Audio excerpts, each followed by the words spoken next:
Vamos começar a ver então JPA com Hibernate. O que é JPA? Vamos começar a entender por aí. JPA vem de Java Persistence API. É uma API padrão da linguagem Java que descreve uma interface comum para frameworks de persistência de dados. Então, JPA é uma API que a gente usa quando a gente precisa fazer persistência de dados. A JPA ela define um meio de mapeamento objeto relacional para objetos Java simples e comuns. Esses objetos Java simples e comuns eles chamam de POJOs, Plain Old Java Objects, que são aí denominados bins de entidade. A última versão é a versão 2.2. Então a gente usa o JPA para fazer o mapeamento entre os objetos do nosso sistema Java e um banco de dados que não é orientado a objetos. O banco de dados ele é um banco de dados relacional. Então é a API que faz esse mapeamento para a gente. O Hibernate. O Hibernate ele é um framework para fazer o mapeamento objeto relacional escrito na linguagem Java. O Hibernate ele já existia antes da especificação JPA.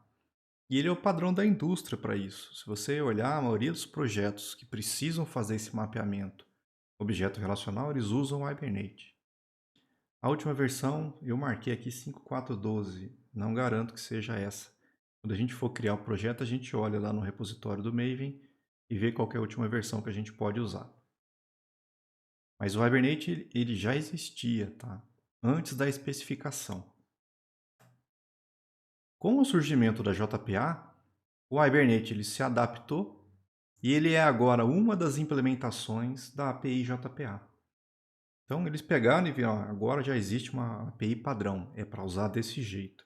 Eles foram lá, só deram uma organizada no código, criaram algumas coisas que permitiram a gente usar o Hibernate como uma das implementações dessa API, do JPA. Não é a única, tá? Você tem também outros aí como o Eclipse Link, esse Apache OpenJPA aí, o Data Nucleus. E deve existir outras também que eu não encontrei, eu não coloquei aí, eu só coloquei as mais fáceis de a gente achar. Então, hoje em dia, a gente faz o programa usando a API do JPA, mas quem está implementando isso e fazendo rodar na verdade é uma desses frameworks. No caso, a gente vai estar usando o Hibernate para isso.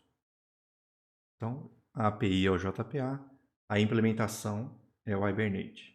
Vamos falar um pouco aí sobre o mapeamento objeto relacional. Vem lá de ORM, tá? Object Relational Mapping. Nós temos aí o modelo orientado a objetos, que é o nosso sistema em Java, onde a gente tem classes, atributos e objetos. E nós temos o modelo relacional, que é a parte do banco de dados, onde a gente tem tabelas, né, colunas e as tuplas, as linhas onde tem dados nessa tabela. Então, normalmente existe um relacionamento entre a classe e uma tabela, o atributo vira uma coluna e o seu objeto no sistema orientado a objetos vai virar uma tupla no banco de dados. Normalmente seria isso. Então, esse mapeamento, geralmente, a gente poderia pensar que ia ser de 1 para 1. Eu posso ter uma classe 1, uma tabela 1. Então, os dados que eu tenho dessa classe ficariam nessa tabela. Eu posso ter uma outra classe, numa outra tabela e assim por diante. Então, geralmente é isso aqui que vai acontecer.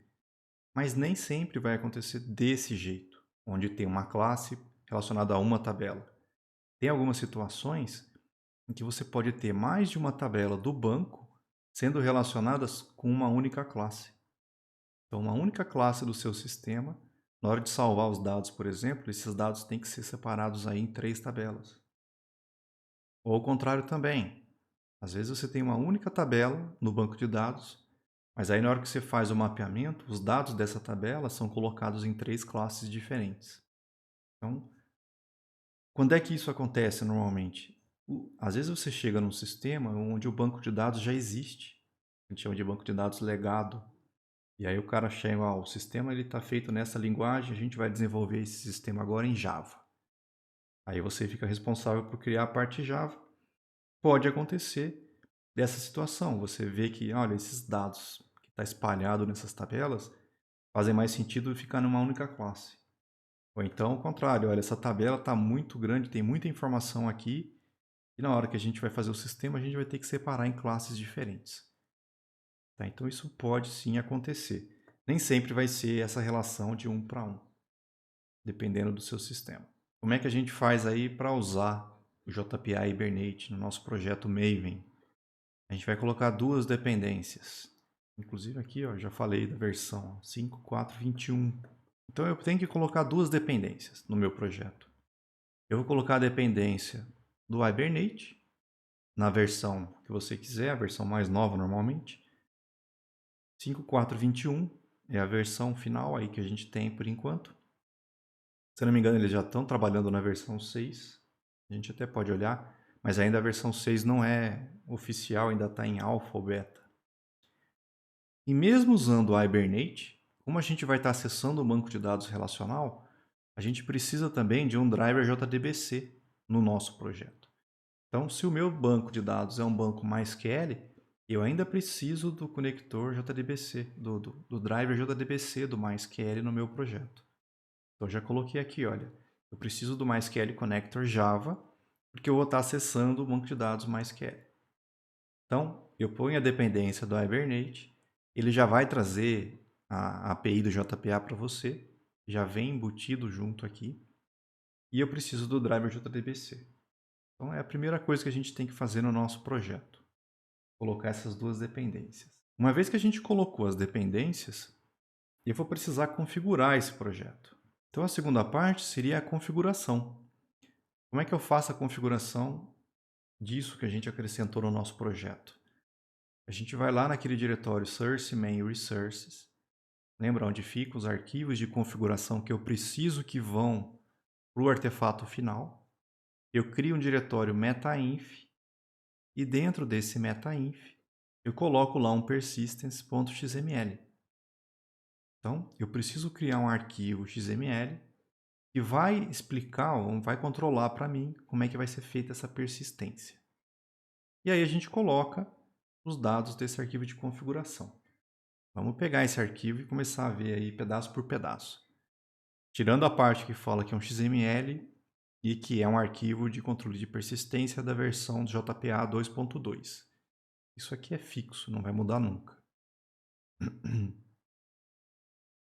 A primeira linha que a gente coloca aqui, se vocês olharem, é essa linha Persistence Unit, nome, Transaction Type. Então, esse Persistence Unit é onde a gente configura uma conexão com o banco de dados.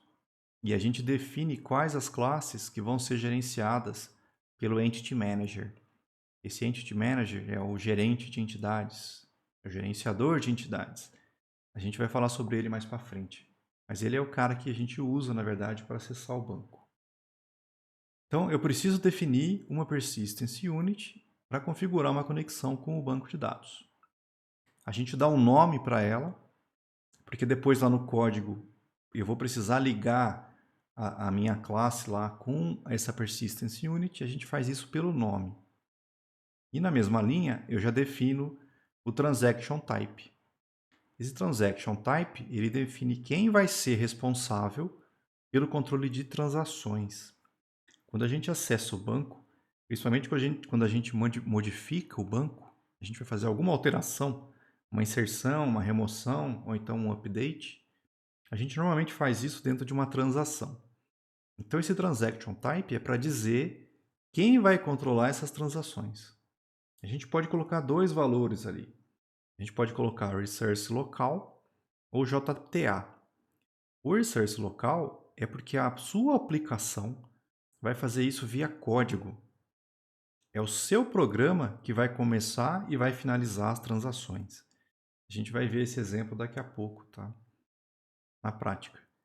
Então você no código vai lá e fala, olha, começa uma transação, depois você vai lá e fala, agora termina a transação. Via programa, via código. Se você colocar JTA, é porque um container vai ser responsável por isso. Pode ser um servidor de aplicações, um Java EE, pode ser um outro framework que você esteja usando. Por exemplo, nós vamos usar o Spring. E o Spring vai controlar para a gente a transação. Então, quando a gente coloca JTA, não sou eu mais no meu programa que vou falar para ele, olha, aqui nesse ponto começa uma transação. E agora, nesse ponto, ó, termina a transação. Vai existir alguém que vai fazer isso para a gente. Normalmente é um framework que faz isso. No primeiro exemplo que a gente vai estar usando, nós vamos estar usando aí o source local, porque a gente vai fazer o controle via código. Essa é a primeira linha que a gente coloca lá, é para iniciar a Persistence Unit. Dentro da Persistence Unit, a gente define algumas propriedades. No caso, a gente vai colocar essas 4 aí para começar. A gente tem que colocar o nome da propriedade e o valor dela. A primeira, Javax Persistence JDBC URL. Qual que é a URL de conexão com o nosso banco? Então, nessa propriedade, a gente vai falar para ele, olha, o banco é esse, está nesse endereço, nesse servidor, nessa porta. E esse é o nome do banco. Então, qual é a URL para acessar o banco de dados? A segunda propriedade aqui, Javax Persistence JDBC User.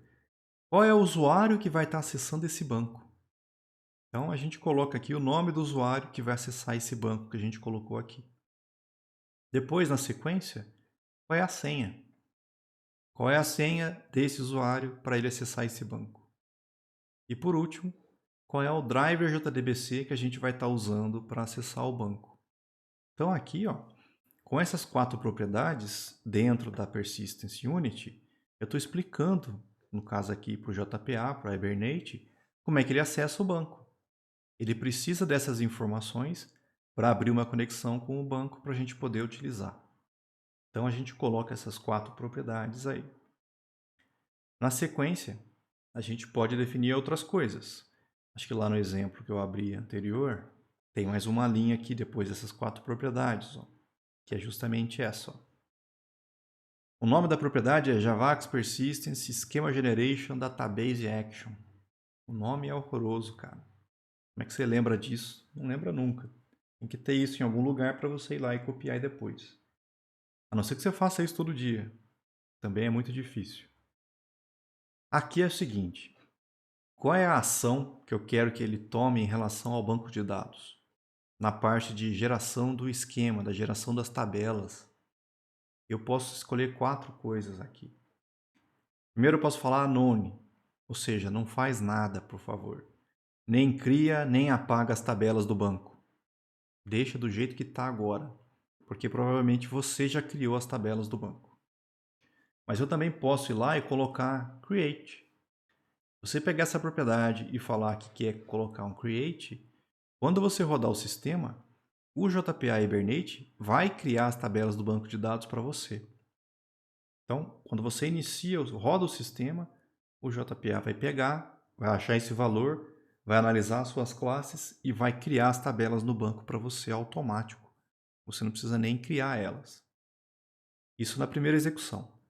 Só que se você rodar uma segunda vez com create, aí você vai ter um monte de erro, porque ele vai tentar criar uma tabela e essa tabela já existe. Então, dá para fazer a criação de tabelas também, se você quiser, colocando esse create naquele valor ali. Você pode colocar drop and create, porque ele vai destruir as tabelas que já existem e vai criar elas novamente. Aí sim você poderia rodar o sistema mais de uma vez. O problema é que cada execução que você fizer, como ele faz um drop das tabelas, você vai perder todos os dados que existiam nas tabelas. E você pode colocar só drop, e aí ele vai destruir as tabelas para você. Não faz muito sentido deixar só o drop, mas tudo bem, dá para fazer desse jeito. O pessoal do Hibernate recomenda não usar esse create para gerar as nossas tabelas. Por quê? Eles não são, eles dizem isso pelo menos, especialistas nessa parte de criação de tabelas. Eles esperam que o próprio usuário crie as próprias tabelas do jeito que ele quer e não dependa do Hibernate para gerar essas tabelas. Mas existe essa opção e nos exemplos que a gente vai estar fazendo, normalmente eles funcionam.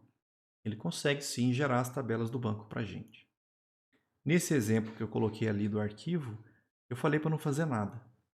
Vocês vão ver que na nossa prática vai ser assim também, porque eu já tenho um esquema para gerar o banco de dados pronto. Então eu não preciso que o JPA faça isso para mim. Na sequência, tem 2 propriedades específicas, 2 não, 3 na verdade, propriedades específicas do Hibernate. Essas outras que a gente está vendo aqui não são específicas do Hibernate, eles são do JPA. Isso vai funcionar para qualquer implementação que você esteja usando. Já essas três que a gente vai estar vendo é específico do JPA, do Hibernate. A primeira delas é essa aqui, Hibernate Dialect. Aqui eu estou falando o seguinte, como os comandos do Hibernate vão ser traduzidos para o banco de dados. Porque, embora a gente esteja usando o JDBC, nos bancos de dados tem alguma coisa de diferente em relação ao SQL. Em alguns bancos tem algumas funções, eles usam alguns comandos diferentes. Então eu tenho que explicar para o Hibernate, aí no caso, como é que eu quero que ele transforme do JDBC para o banco específico. Então eu tenho que dizer para ele qual é o dialeto. Por exemplo, se o seu banco está usando MySQL, você vai colocar aqui org Hibernate Dialect MySQL 5 InnoDB Dialect. Se fosse um banco Postgres, você ia colocar um dialeto do Postgres. No nosso caso, a gente vai estar usando MariaDB também. Existe lá um dialeto específico do MariaDB. Como é que ele vai traduzir JDBC para aquele banco específico? E outras duas, que é para falar em relação ao SQL que ele vai gerar. Vocês vão ver que o Hibernate vai gerar o SQL para você. Como é que você quer que ele mostre esse SQL? Primeiro, você quer que ele mostre. Então, essa propriedade aqui, ó, com valor verdadeiro, é para mostrar o SQL na tela, na parte de login. Você vai ver qual é o SQL que ele está gerando. Eu até botei aqui que não precisa colocar essa propriedade, porque depois, via login, a gente consegue habilitar a mesma coisa. A outra de baixo é para que eu quero que ele formate esse SQL. O padrão dele é jogar todo o SQL numa linha só. Então, imagina uma linha de texto gigante, cheia de SQL. É difícil de entender. Quando você pede para ele formatar, aí sim ele quebra em várias linhas, do jeito que a gente está acostumado a ver. Mas a gente vai ver isso funcionar na prática. Então isso vai mostrar o SQL usado pelo Hibernate de maneira formatada no log. Acho que naquele exemplo que eu abri aqui, só tinha até aí. E aí eu fechei as propriedades, fechei a unidade de persistência, e aí fechei o persistence. E aí esse arquivo está pronto. É só essas informações aqui que eu preciso colocar. Mas eu posso pôr mais coisas aqui dentro.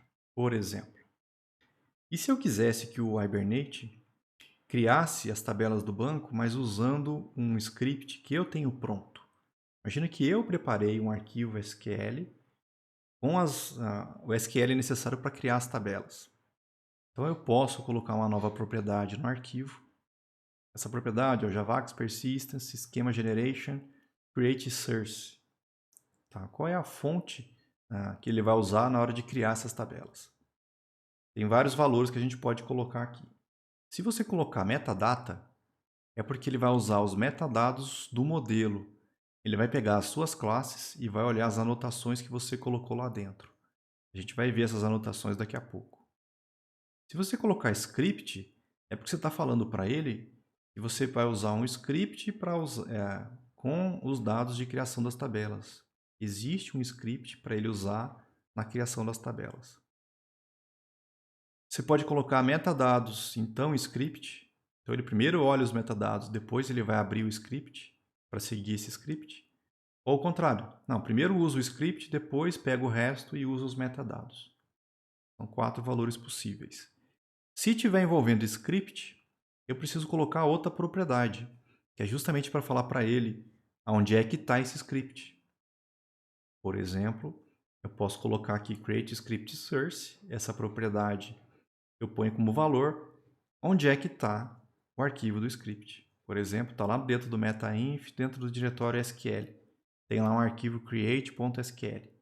Então eu tenho que avisar para ele que eu vou usar um script e tenho que falar para ele onde é que está esse script. Tá? São essas duas propriedades. Mas é o que eu falei, isso aqui não é obrigatório, se você quiser. Do mesmo jeito que existe um script para criar, eu posso falar que existe um script para derrubar as tabelas, para fazer um drop das tabelas. Mesmo esquema, eu posso falar para ele, não, usa só os dados que já estão nas classes, usa um script, usa os metadados e depois o script, ou então usa o script e depois os metadados. Mesma coisa, se você colocou que tem script, eu tenho que falar para ele qual é a fonte do script para fazer o drop, onde é que está esse script. Aí você vai lá e fala, olha, está nesse diretório, esse é o arquivo. Se você quiser fazer o drop das tabelas. Ah, mas eu também queria que quando o banco fosse colocado no ar, alguns dados já fossem colocados em algumas tabelas, por exemplo. Dá para fazer isso, existe uma propriedade. Você vai definir aqui SQL load script source. Qual é a fonte? Que tem um script para carregar dados SQL. E aí você põe lá um diretório. Olha, esse arquivo data.sql aqui está dentro desse diretório. Então, o sistema vai pegar, o Hibernate vai pegar os dados que estão nesse SQL e vai inserir para você no banco. Aqui seria juntando algumas coisas, ó, usando essas propriedades. Então aqui eu estou falando para ele, olha, destrói a tabela antiga e cria de novo em relação ao banco. Na hora de criar, pega esse script que está aqui. E na hora de fazer o drop, usa esse script que está aqui. Então é só para mostrar que dá para colocar essas três coisas no sistema. Isso aqui só vai fazer provavelmente na hora de desenvolver o sistema, porque se você está dando drop, está perdendo tudo que existia lá dentro. Então durante o desenvolvimento até pode ser interessante. Uma vez que o sistema está pronto, tem que mudar isso aqui, porque senão ele vai perder o que já existia lá dentro. Como é que a gente faz esse mapeamento entre o orientado a objeto e o banco relacional? A gente faz isso em cima das classes. Então vamos pensar, eu tenho lá uma classe para representar um cliente. O meu cliente ele tem um código, um nome, uma idade, um sexo e uma profissão. E aí vai ter lá sets e gets, a classe normal por enquanto. Bom, eu preciso fazer o mapeamento dessa classe porque eu vou salvar os dados dos clientes no banco de dados relacional. Beleza. A gente precisa começar preparando essa classe para isso. Então a gente tem que acrescentar algumas coisas que normalmente a gente não tem nas nossas classes normais do Java. A primeira delas, né, vai ser acrescentar aí um equals e um hashcode nessa classe. Por quê? O equals e o hashcode é quando a gente vai trabalhar com comparação. Eu vou precisar comparar um cliente com outro. Porque o Hibernate, na hora de fazer busca desses tipos de coisa, ele vai precisar testar, olha, esse objeto ele é igual àquilo que o cara está pedindo? Como é que ele faz isso? Ele sempre usa o equals e precisa de um hashcode junto também. O padrão que eles têm no Java, quando você não implementa o equals e o hashcode, só testa o hashcode para ver se é igual um ao outro, se é o mesmo objeto. Às vezes não é isso que a gente precisa. Para mim, às vezes um cliente vai ser igual a outro se ele tiver o código igual, por exemplo. Então não, para mim um cliente só é igual a outro se eles tiverem o mesmo nome. Se bem que o nome acontece de repetir, então não é uma boa escolha. Mas você precisa explicar para o sistema como é que você quer comparar um objeto cliente com outro. Então eu tenho que implementar um equals e um hashcode. Na sequência, eles pedem que as entidades implementem essa interface serializable. Serializable, se você olhar lá na implementação, não tem nada, é só uma interface para marcar esse objeto e dizer que ele é serializável. O que é serializar um objeto, moçada? Você pega os dados dele e forma um fluxo de bytes, vamos pensar assim. Você cria uma sequência de bytes dele a partir dele. Para que a gente usa essa sequência de bytes? Porque às vezes você precisa transmitir esse objeto via rede para uma outra parte do sistema. Então esse objeto ele tem que ser serializável para o Java entender que pode acontecer isso nele. Que ele pode pegar esses dados e precisar colocar numa sequência ou para poder transmitir via rede. Então às vezes ele precisa salvar esses dados em disco. Dá para fazer isso também. Serializa ele para o disco, depois puxa de volta a partir do que está salvo. Então eles recomendam que a gente implemente a interface serializable. É só colocar lá, implemente serializable, só isso. Essa classe precisa ter um construtor padrão, obrigatoriamente. Porque o JPA Hibernate precisa desse construtor para criar novos objetos cliente. Quando você faz uma consulta no banco, ele vai te devolver uma lista de objetos. Bom, beleza, essa lista de objetos, ele vai ter que criar esses objetos. Então ele procura um construtor padrão na sua classe. Se você não tem nenhum construtor, o padrão já existe, então você não precisa fazer nada. Agora, se você tiver algum construtor na classe que não seja o construtor padrão, aí você vai ter que ir lá e acrescentar um construtor padrão. Então, lembra, a classe tem que ter um construtor padrão. Ou o gerado automático, ou então um que você colocou lá dentro. Senão, não vai funcionar. O toString não é obrigatório. Normalmente, a gente coloca porque a gente vai estar mostrando objetos na tela, principalmente na hora de testar, e a gente vai querer ver os dados desses objetos ao invés de ver o código hash, que é o que o padrão faz. Então, coloca lá um toString. Eu coloquei o seguinte, olha, não retorne coleções de objetos dentro do toString, para evitar problemas no futuro. A gente vai ver uma exceção mais para frente, e essa é a exceção Lazy Initialization Exception. Porque normalmente a gente tem uma tendência a vir aqui nesse toString e mandar mostrar todos os atributos. Agora imagine que esse cliente tem aqui dentro nos atributos uma lista de contatos, ou então uma lista de endereços. Se você pedir para mostrar a lista de contatos e a lista de endereços dentro do toString, você está aumentando a chance de dar esse tipo de problema que a gente vai ver mais para frente. Então, evita mostrar as coleções dentro do toString. Se o cara quer ver a coleção, deixa ele pegar, fazer um get e mostrar na tela. Vocês vão ver que botar isso no toString pode dar problema no futuro. Então, a gente fez o seguinte, ó. A gente acrescentou o equals e o hashcode, botou em implement serializable, fez o construtor padrão. Beleza. Até aí não é ainda uma entidade, não está pronto para ser salvo no banco. A gente só preparou a classe para que ela possa ser transformada aí, ou mapeada para ser colocada no banco. Para isso acontecer, a gente vai acrescentar essa anotação na classe, ó, @entity, antes da classe. Isso aí vai definir que essa classe é uma entidade que vai ser persistida no banco de dados pelo Entity Manager. Então, o nosso gerenciador de entidades, com essa anotação, ele sabe que vai precisar manipular objetos do tipo cliente. Vai ser uma entidade que ele vai salvar no banco, vai buscar do banco. Então, tem que ter o @entity. Agora sim, ele é uma entidade e vai poder ser manipulado junto ao banco de dados. É a primeira anotação que a gente coloca. Se você quiser, a gente pode colocar uma outra anotação para dizer qual é o nome da tabela aonde esse objeto vai ser mapeado. Então, se você colocar logo em seguida lá @table e falar que o nome é cliente, você está falando para ele que os objetos da classe cliente vão ficar numa tabela chamada cliente com C minúsculo. Tá? Então, eu estou mudando o nome da tabela. Por quê? O padrão do JPA Hibernate é usar o nome da classe, idêntico ao nome da classe. Então, se eu tivesse deixado só assim, a tabela que ele ia usar é uma tabela chamada cliente com C maiúsculo. Normalmente, banco de dados, a gente não cria tabelas com letras maiúsculas. É tudo minúsculo, tá? Então, eu estou mudando esse nome, olha. O nome da tabela que eu quero é cliente com C minúsculo. Mas não é obrigatório. Nossos exemplos provavelmente vai ter todos assim. A gente não quer que saia a letra maiúscula no nome da tabela. Então, é uma entidade que vai ficar nessa tabela aqui. Ok? Continuando. Quem vai ser a chave primária?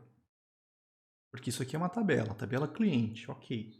Agora, das colunas que eu vou colocar nessa tabela, qual delas é a chave primária? Para isso que a gente vem e coloca isso aqui, ó. @id é para identificar quem vai ser o identificador dentro daquela tabela. Eu coloquei isso antes do atributo código. Então eu estou falando para o Hibernate, para o JPA, olha, esse código do tipo long vai ser a chave primária da minha tabela cliente. Tá, então a ID define que o atributo vai ser a chave primária na tabela do banco de dados. Os tipos permitidos para a chave primária são os tipos primitivos, Então, byte, int, short, long e char. Aquelas classes de wrapper, as classes que empacotam os tipos primitivos, byte, integer, long e character, também serve. Eu ainda posso usar string, big integer e o Java Util Date, se você quiser. Eles falam para não usar float, double e big decimal. Por quê? Justamente porque float e double tem aquele problema de arredondamento. Tá? E a gente não usa normalmente valores decimais como chave em tabelas. Ok? Não são os únicos tipos, a gente pode ter ainda chaves compostas, a gente vai ver mais para frente. Mas normalmente vai ser um tipo só, como por exemplo aqui um long. Então esse ID é para dizer quem que é a chave primária na minha tabela na hora que eu fizer o mapeamento. Essa outra notação, ó, generated value, é para quando a gente quer que o banco de dados cuide do valor dessa chave primária. Eu quero que ele incremente o valor da chave primária para mim. Eu não quero no meu código, ter que me preocupar de colocar um valor de código antes de salvar no banco, por exemplo. Então eu vou lá e falo, olha, é um generated value e eu quero que você use como estratégia para cuidar disso a generationType.identity. A gente vai ver os tipos daqui a pouco. Então é para definir que o atributo vai ter os valores gerados pelo banco de dados. Esse generationType.identity, eu estou indicando que o provedor de persistência deve atribuir chaves primárias para a entidade usando uma coluna identidade do banco de dados. A gente normalmente coloca esse identity quando o banco é MySQL, Postgres ou MariaDB. É o que a gente normalmente aprende em banco de dados. Vai ter uma coluna na minha tabela e nessa coluna eu quero que ele cuide de incrementar e guardar esse valor. Tá, então o banco de dados vai ter uma coluna na sua tabela e ele vai cuidar de incrementar esse valor para você. É isso que o identity faz. Existem outras maneiras. Eu podia falar que o generation type, eu quero que ele use uma sequência. Então eu ponho lá sequence. Vai indicar que o provedor de persistência deve atribuir chaves primárias para a entidade usando uma sequência do banco de dados. A gente pode usar isso normalmente nos bancos Oracle e o Postgres também, se você quiser.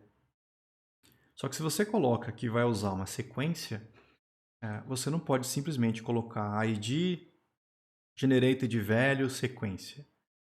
Ok, mas se é uma sequência, qual que é o nome da sequência que eu quero que ele use? Eu tenho que dar mais informação. Então eu tenho que colocar uma outra anotação, ó, sequence generator. Eu dou um nome para ele, para poder ligar as duas coisas aqui. E aí lá eu falo, olha, o nome da sequência no banco de dados é esse nome aqui. Então eu tenho que criar uma sequência no banco. Essa sequência tem um nome no banco. Eu tenho que pôr esse nome aqui para ligar ele com esse gerador e esse gerador tem que ser usado aqui no generated value. Eu teria que colocar as 3 anotações para poder usar uma sequência. No identity não precisa. No identity, só de colocar isso aqui já vai dar certo. E eu também posso usar table. Então, generationType.table indica que uma tabela vai ser criada no banco de dados para armazenar o nome do campo e o próximo valor dele. Então, o banco de dados vai criar uma tabela específica só para guardar esses valores que ele vai ter que incrementar. Nessa tabela vai ter uma coluna que vai guardar o valor, por exemplo, do próximo código que é para usar no cliente. O provedor de persistência. Quando eu falo provedor de persistência, é o banco de dados, tá? É o JPA e o Hibernate, desculpa.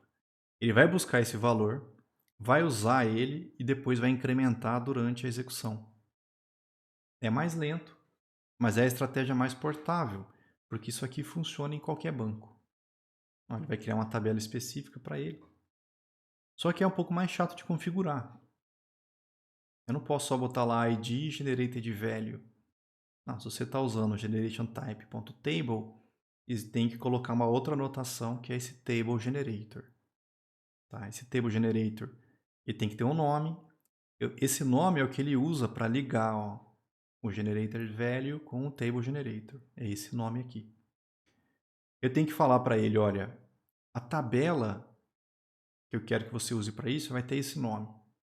Eu chamei aqui de gerador código.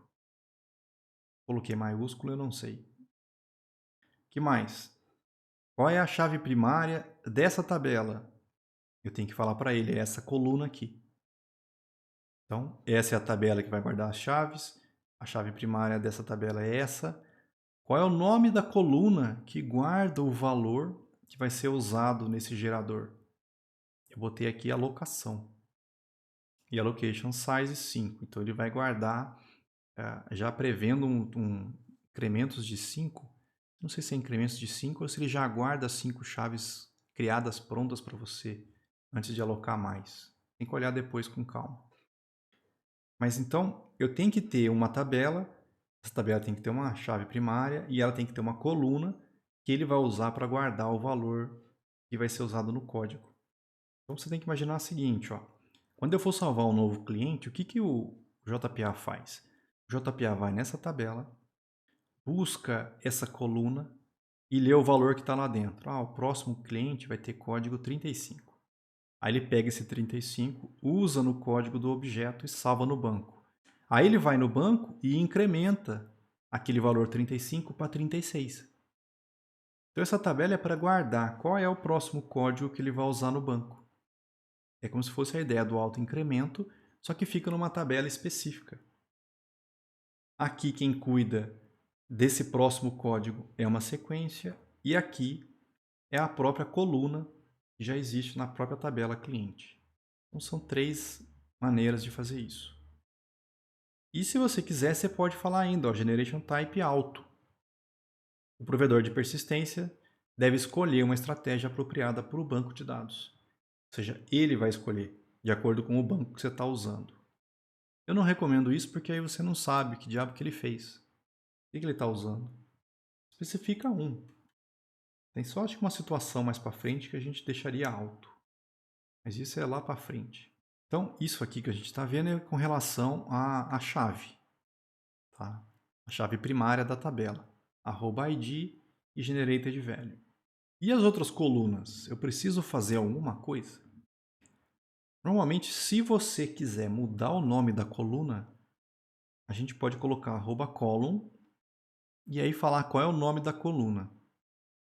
Tá? Então, se você coloca lá @column e fala o nome da coluna, isso faz com que a coluna no banco de dados use esse nome ao invés do padrão, que é o nome do atributo. Então, o padrão do JPA é pegar o nome do atributo da classe. Então, se eu não tivesse colocado esse @column, iria colocar número telefone com T maiúsculo, como o nome da coluna. Geralmente, no banco de dados, quando tem mais de uma palavra, a gente põe uma palavra, underline, outra palavra. Esse é o padrão que a gente costuma usar no banco. Então, a gente muda o nome. Eu não quero que fique NRO telefone com T maiúsculo. Então, eu vou lá e acrescento @column e digo qual é o nome da coluna. Isso só se eu quiser mudar o nome padrão. Por exemplo, aqui nesse exemplo nosso do cliente, eu não preciso fazer isso com nenhum deles. O nome, a idade, o sexo e a profissão, tá ok. Pode usar as colunas desse jeito aqui. Então eu não preciso colocar o @column. Então nesse caso aqui, eu não quero que fique do jeito padrão, eu ponho um @column. Eu também posso definir outras coisas para essa coluna, junto, dentro da mesma anotação. Eu posso falar se o valor dessa coluna pode receber nulo ou não, com o null label. Eu posso dizer se ele é único ou não, com o unique. Eu posso avisar se pode inserir valores ou não, com o insert table. E posso avisar se pode fazer update ou não, com o update table. Então, por exemplo, eu podia colocar que a coluna chama número telefone, o null label é falso e o unique é falso. Ou seja, não pode ter nulo, então não pode faltar um telefone nessa coluna e não é único. A gente pode colocar isso para cada uma das colunas, se a gente quiser. Essas anotações que a gente viu, das colunas, tanto a ID quanto as outras, elas também podem ser colocadas em cima dos métodos get. Ao invés de colocar em cima do atributo, que é o que eu mostrei aqui. Por exemplo, ao invés de colocar em antes do atributo, eu podia ter ido lá no get número telefone e colocado essa anotação. Também funciona, ele aceita você colocar as anotações em cima dos métodos get. Só não é permitido misturar as duas coisas na mesma classe. Então você não pode colocar algumas anotações em atributos e algumas anotações em cima dos gets. Isso não vai dar certo. Escolha uma maneira. Eu prefiro colocar em cima dos métodos, dos atributos, desculpa. Porque os atributos geralmente nas minhas classes ficam em cima da classe, lá na parte de cima. Então é fácil você ver as anotações. Você coloca nos métodos get, os gets vão estar para baixo, em cima dos métodos. E aí você tem que sair correndo a classe até achar. Mas ele também aceita. Só não pode misturar na mesma classe. E aí o gerenciador de entidades. O Entity Manager. O Entity Manager é o gerenciador das entidades da nossa aplicação. O que são as entidades? A entidade, por exemplo, o cliente. O cliente vai ser uma entidade nossa. A gente preparou ele para isso. Ele pode representar uma conexão remota ou local com um banco de dados. Então, o nosso banco ou está na nossa própria máquina ou está em outro servidor. O Entity Manager Factory é uma fábrica de Entity Manager. E essa fábrica ela é ligada com a Persistence Unit. Acho que no código vai ficar mais claro, mas o que a gente usa no sistema na hora de salvar coisas do banco ou buscar coisas do banco é o Entity Manager. Só que esse cara ele é gerado pela Factory. E a Factory é que está ligada com aquela Persistence Unit. É ela que está ligada com aquele arquivo de configuração que a gente criou. Então vocês vão ver que a sequência normalmente é: você pega você cria o Entity Manager Factory ligado com a Persistence Unit, e aí você usa a Factory para te gerar o Entity Manager, e aí você usa o Entity Manager para fazer o que você quer. É isso que a gente vai estar fazendo no código daqui a pouco. O estado dessas entidades. Quando você liga o sistema, vamos pensar assim, aí você está lá, iniciei meu programa. Se você criar um novo objeto, você dá lá um new na classe cliente. Esse objeto vai estar no estado new. Ele é novo, mas ele ainda não é gerenciado pela JPA. Ele está no estado new. Outra coisa tá, e como é que ele passa do new para um estado gerenciado ou managed? Você faz um persist ou um merge. O persist é para você persistir, ou seja, para você gravar no banco. E o merge, ele pode ser usado tanto para gravar quanto para fazer o update. Então, quando você cria um objeto e salva ele, ou via persist ou via merge, ele sai do estado new e aí ele está num estado que ele chama de gerenciado pela JPA. Ele também vai estar nesse estado gerenciado se você fizesse uma consulta. Imagina que eu fui no meu banco e busquei o cliente de código 10. Quando eu faço essa consulta do cliente código 10, aquele cliente que ele me retorna também está no estado gerenciado. Esse esquema de estar no gerenciado ou não é importante porque enquanto o Entity Manager está aberto, ele pode, por exemplo, fazer consultas para você automaticamente no banco, quando ele não tem algum objeto dentro daquele, algum valor dentro daquele objeto. Mas a gente vai ver isso mais com calma daqui a pouco. A partir desse estado gerenciado, se você der um detach ou se você fechar o Entity Manager, ele para de ser gerenciado e vem para o estado de teste. Nesse estado de teste, se você fizer um merge, ele volta a ser gerenciado novamente. Outra coisa que pode acontecer, se você vai lá e dá um remove, você está removendo aquele objeto. Ele para de ser gerenciado, começa a ser removed. Removed, se você persistir ou fizer um merge, ele volta a ser gerenciado. O importante é lembrar que tem que estar gerenciado para que algumas coisas aconteçam. E ele só está gerenciado depois que você fez uma consulta ou que você salvou esse objeto. Se você fecha o Entity Manager, tem que lembrar isso também, e não está mais gerenciado. Tá? Por enquanto, lembra disso. Criou ou consultou, está gerenciado. Fechou o Entity Manager, não está mais. Isso é importante lembrar. Lá no programa, Lembra, toda atualização no banco de dados tem que acontecer dentro de uma transação. Então, vou salvar um cliente novo, transação. Vou remover um cliente, tem que ter transação. Vou fazer um update num cliente, tem que ter transação. Se for uma consulta simples, você só vai ler os dados de clientes, não precisa de transação, porque não está sendo feito mudanças no banco. Então, como é que eu faria uma inserção de um cliente no banco? Vamos ver um exemplo aqui. A gente vai testar isso daqui a pouco também, tá? Eu falei para vocês, eu preciso de um Entity Manager Factory. Como é que a gente pega um? A gente vai nessa classe Persistence, pede para ele criar o Entity Manager Factory e passo para ele o nome da Persistence Unit. Não sei se vocês lembram, quando a gente cria aquele arquivo de configuração, eu dou um nome para a Persistence Unit. Eu preciso daquele nome aqui para poder ligar aquela persistence, aquela configuração com esse Entity Manager Factory. Então eu crio o Entity Manager Factory, que eu guardei aqui nesse EMF, e aí eu uso o Entity Manager Factory para criar o Entity Manager. Eu chamo aqui, ó, Create Entity Manager, ele me devolve um Entity Manager. É esse cara que eu uso para salvar o cliente no banco, o Entity Manager, tá? Bom, se eu vou salvar um cliente no banco, eu preciso de um cliente. Então, nesse exemplo, ó, eu criei um objeto cliente. Então, new cliente, eu usei um construtor, passei o nome do cliente, o Strubin Lobaldo, tem 35 anos, é do sexo masculino e a profissão dele é corretor. Criei o objeto. Então, lembra, ó, criei o objeto, ele está nesse estado aqui. Ele é novo. Ele ainda não está gerenciado pelo JPA. Quero salvar esse cliente. Beleza. Se vai mudar o banco, tem que ter transação. Então eu vou no Entity Manager, faço lá um Get Transaction e dou um Begin. É como se eu pego a transação e inicia ela. Aqui eu comecei a transação. Aí eu faço a mudança no banco.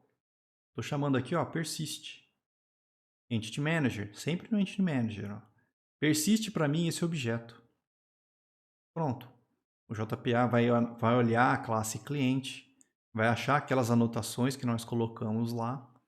Então ele sabe que atributo vai para qual coluna e qual é o nome da tabela, qual que é a chave, coisa do tipo. Pega os dados desse objeto, gera para a gente um SQL de inserção e roda isso. Aí eu pego a transação e faço um commit.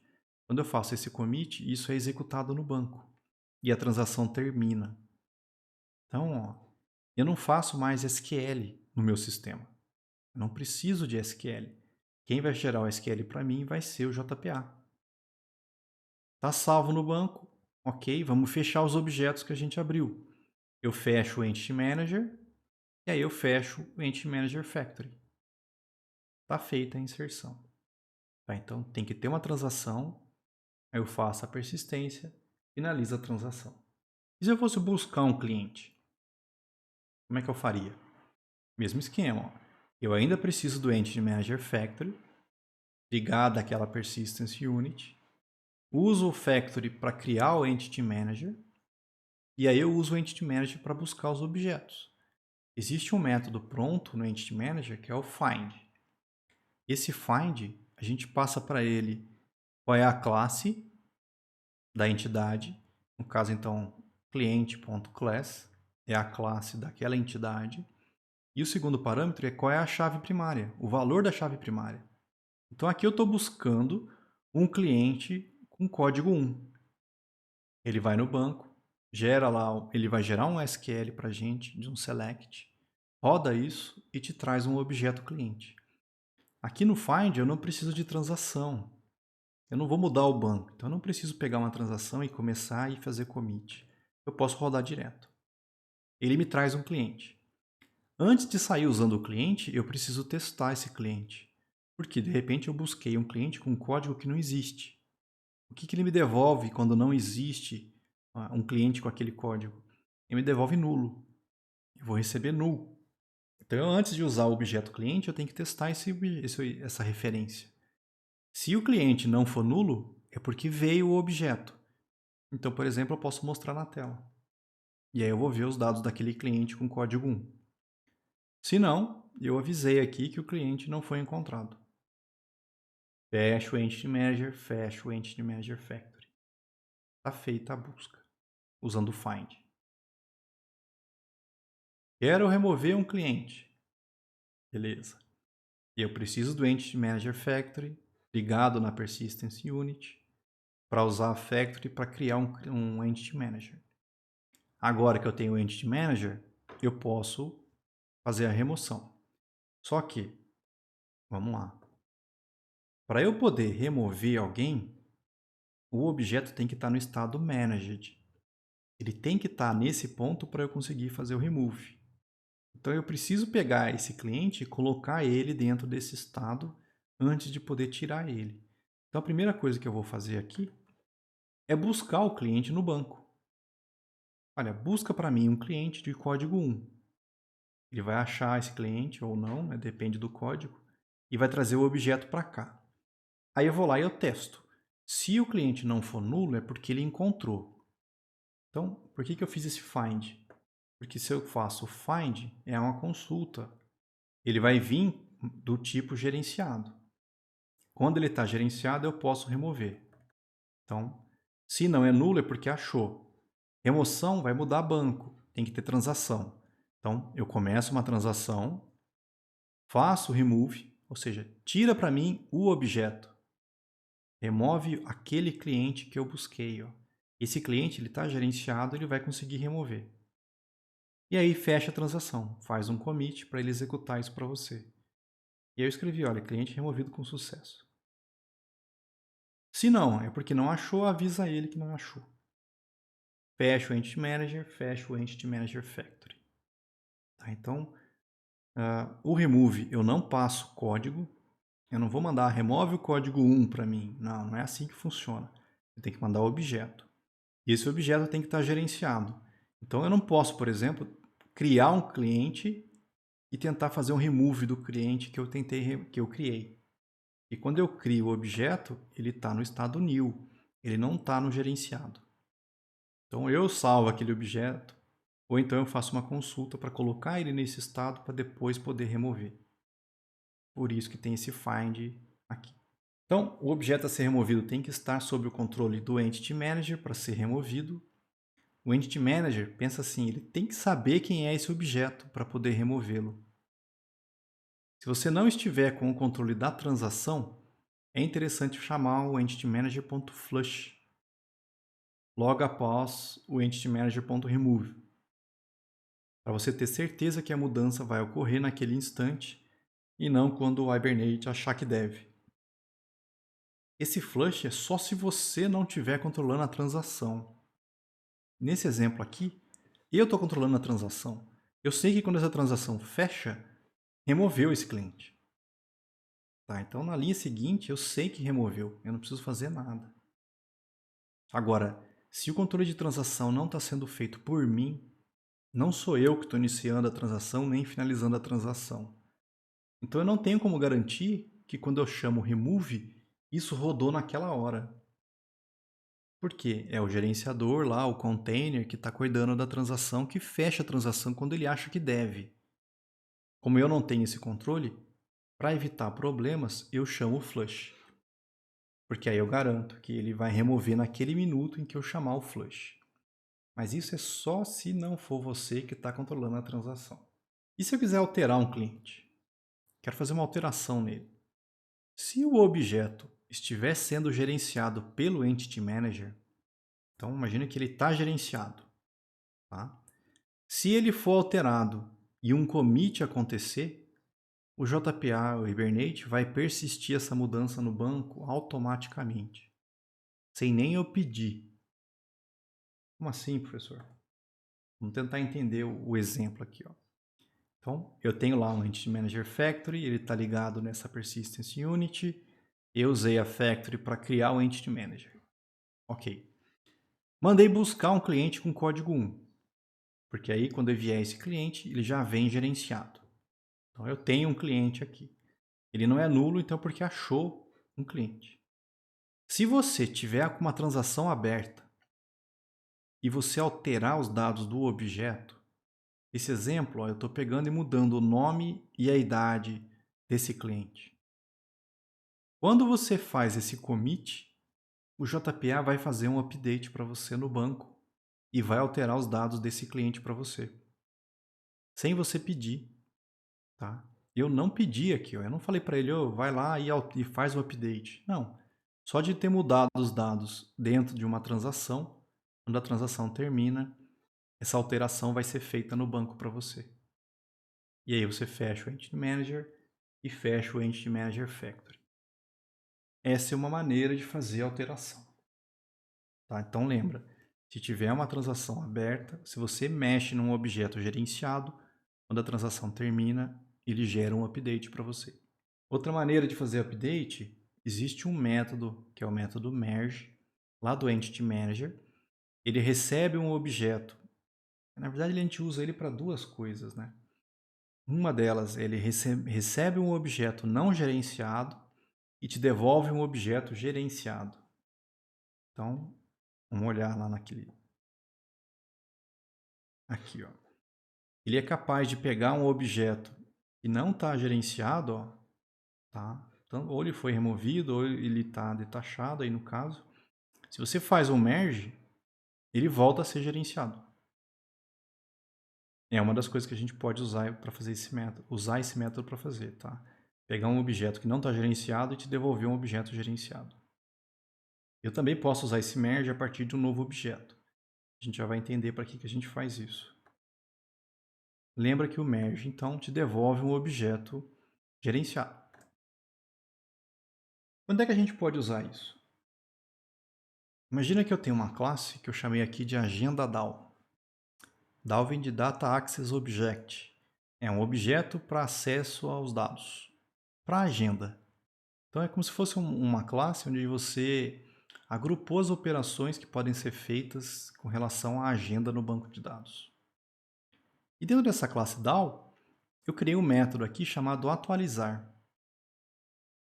Então eu quero atualizar uma agenda. E ele recebe uma agenda como parâmetro. E aí dentro desse método, o que ele vai fazer? Olha, ele vai começar uma transação, porque vai atualizar alguma coisa, vai mudar o banco. Então, transação. E aí ele chamou um merge aqui, ó.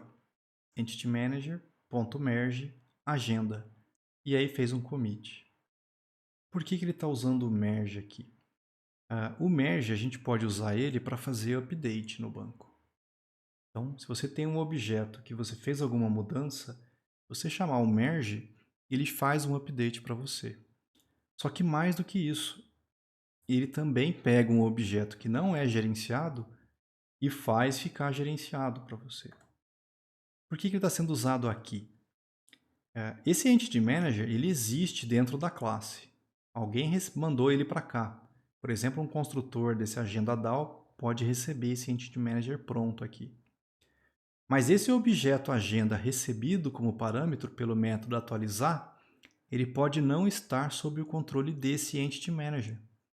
Olha, se ele recebe como parâmetro, como é que eu sei de onde é que veio esse objeto? Eu não sei se foi o próprio Entity Manager que buscou ele e ele já é gerenciado, ou se foi o usuário que criou um novo objeto e passou ele novo para cá. Não tem como ele garantir que esse objeto está sobre a gerência do Entity Manager. Nesse caso, eu tenho que usar o merge aqui. Porque aí, qual que é a ideia? Se ele já tiver gerenciado, vai funcionar. Se não tiver gerenciado, funciona também. Tá? Então, o merge a gente pode usar nessas situações, onde eu não sei se o objeto que eu estou fazendo aqui, estou usando aqui, está gerenciado ou não. Tá? Ele vai funcionar. Mais do que isso, ele te devolve um objeto gerenciado. Acho que mais para frente, lá na prática, a gente vai ver isso rodando. Então, o merge faz update e ele também pega um objeto que não está gerenciado e te devolve um objeto gerenciado. Esse merge também pode ser usado para inserir um novo objeto no banco de dados ao invés do persist. Então ele serve para as duas coisas, para inserir um novo objeto ou atualizar um objeto no banco. Então o merge aqui, ó, se você no lugar do persist, ao invés de ter chamado persist aqui, ó, eu podia ter chamado merge. também ia funcionar. Ele ia pegar esse objeto cliente e ia inserir no banco para mim. Então, eu posso usar ou o persist ou o merge. Então, o merge a gente usa para fazer basicamente 3 coisas quase. Inserir dados do banco, alterar dados do banco e pegar um objeto que não está gerenciado e te devolver um objeto gerenciado. Caso o Entity Manager seja diferente e os objetos não estejam mais gerenciados, pensa assim, ele era gerenciado, mas aí quando o Entity Manager fechou, ele parou de ser gerenciado. Você também pode fazer o merge para tornar esse objeto gerenciado por um outro Entity Manager. Entenderam tudo? E ter colocado um exemplo melhor aqui. Vamos ver se esse exemplo aqui ajuda. O merge ele devolve outro objeto. As alterações deverão ser feitas nesse novo objeto ou então eles vão ser ignorados. O que eu queria tentar explicar aqui, e não sei se eu fui muito feliz, é o seguinte. Ó. Imagina que eu tinha lá um cliente 1, certo? E eu pedi para o Entity Manager fazer um merge desse cliente 1. Imagina que eu criei um cliente 1 e aí pedi para fazer o merge. Ok. Quando ele faz o merge, ele te devolve uma outra referência. Então, quando eu fiz aqui merge cliente 1, ele me devolveu uma referência de cliente. Qual a diferença entre cliente 1 e cliente 2? Aqui a ideia é a seguinte, ó. O cliente 1 não é gerenciado. O cliente 2 é, porque o merge fez ele ser gerenciado. Tá? Os dois não é o mesmo objeto. É isso que é. Tinha que ter um desenho aqui. Depois eu vou tentar bolar um exemplo com um desenho. Mas isso aqui é uma referência para um objeto que não está gerenciado. Quando eu faço o merge, é como se ele criasse um novo objeto com os mesmos dados desse, só que agora gerenciado. Tá? Para que isso é importante? Porque se você pegar e abrir uma transação e aí mudar o cliente 1, então aqui eu troquei a idade do cliente 1. Quando eu finalizo a transação, essa mudança não vai para o banco. Isso não vai acontecer, porque o cliente 1 não é gerenciado. Quem é o gerenciado? É o cliente 2. No cliente 2, se você abrir uma transação, fizer uma mudança e finalizar a transação, aí ele vai gerar um update. Não sei se eu consegui explicar o que eu queria. Tem que lembrar o seguinte, às vezes você vai ter um objeto que não está gerenciado. Quando você faz o merge desse objeto, ele te devolve uma nova referência. Você não pode usar a referência original. Tem que pegar até a antiga. Eu até podia. Eu podia ter, por exemplo, ó, cliente 1 recebe new cliente. Imagina que eu criei um cliente, botei um monte de abobrinha lá dentro, blá blá blá. Beleza, eu criei esse cliente. Esse cliente não é gerenciado, ele é um novo objeto. Tá? Aí, volta lá no exemplo. Se eu pegar e colocar isso aqui agora, copiar isso tudo. Então, ó, eu criei esse cliente, vim aqui e fiz um merge. Lógico que tem que ter uma transação para fazer isso, tá? Não, não vai funcionar. Mas eu salvei esse cliente 1, ele me devolveu uma nova referência. Então, ó, eu comecei uma transação, salvei o cliente 1 no banco, ele me devolveu uma nova referência, eu finalizei a transação. Está salvo no banco. Aí eu abri uma transação, tentei mexer no cliente 1. Não vai funcionar. Porque o cliente 1, essa referência é para esse objeto que não era gerenciado. Tá? Esse objeto não é referenciado. Quando eu fiz o merge, essa referência é o objeto referenciado. Então, para fazer a mudança aí para o banco, é nele que eu tenho que fazer a alteração. Aqui sim, se você abrir uma transação, mexer no cliente 2 e finalizar, vai para o banco. Vai ser feita a mudança da idade. Internamente, é dois objetos diferentes, são dois objetos diferentes. Um é o que eu criei, não é gerenciado, o outro é gerenciado. Em algumas situações isso pode complicar. Ah, mas eu não quero ter que fazer essa bagunça toda. Mas tudo bem. eu podia, nada me impede de ter vindo aqui e ter feito isso aqui, ó. Volta para o cliente 1. Ó, cliente 1 recebe entityManager.merge cliente 1. Eu estou atualizando essa referência para apontar para o objeto que esse método me devolve. Aí sim, se eu mexer no cliente 1, irá alterar a idade. Porque eu estou pegando e guardando a nova referência aqui e usando ela no meu código. E se eu quisesse buscar todos os clientes no meu banco? Eu mostrei como é que a gente busca um, usando o find. Aqui. O find, eu me busca o cliente de código 1. Ele vai achar. E se eu quiser todos os clientes? Aí não existe um método pronto no Entity Manager buscar todos. Find all, por exemplo. Isso não existe no Entity Manager.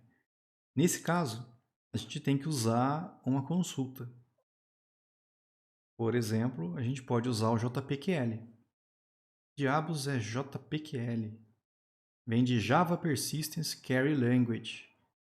Então é uma linguagem de query da parte de persistência do Java.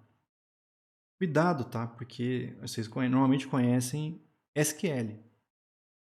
Aqui não é SQL, isso aqui é Java, é JPQL.